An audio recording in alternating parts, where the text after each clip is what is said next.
pasang kemas rumah seorang-seorang. Annoying dengan bunyi vacuum yang kuat. Kita lawan balik bunyi vacuum tu dengan Moho Aurea 2. Speaker ni bila full volume memang kuat. Walaupun korang tengah sibuk bervacuum tu, korang still boleh enjoy lagu yang korang pasang. Habis je kemas rumah, terus boleh layan bunyi lagu yang boleh dikatakan premium daripada bunyi speaker Bluetooth biasa. Dengarlah bunyi speaker dia macam mana. Kuat dan sedap. Satu ruang tamu boleh dengar.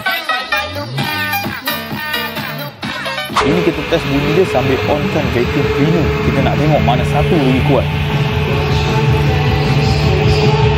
Kurang sikit penat mengemas rumah sambil dengar lagu favourite korang. Bluetooth dia pair dengan laju, dengan ada low latency, so korang tak rasa macam lagu korang tu delay. Tapi nak terus cucuk AUX pun boleh untuk orang yang tak nak guna Bluetooth. Tak nak AUX, pakai JF card. Tapi paling menarik, speaker ni boleh pair 2 sekali tau. So korang boleh set up speaker ni stereo kiri kanan. Bateri pun tahan lama. Nak bawa outdoor pun tak ada masalah sebab waterproof. Jadi apa lagi yang korang nak untuk Bluetooth speaker macam ni? Terus beli je satu, tak payah banyak fikir.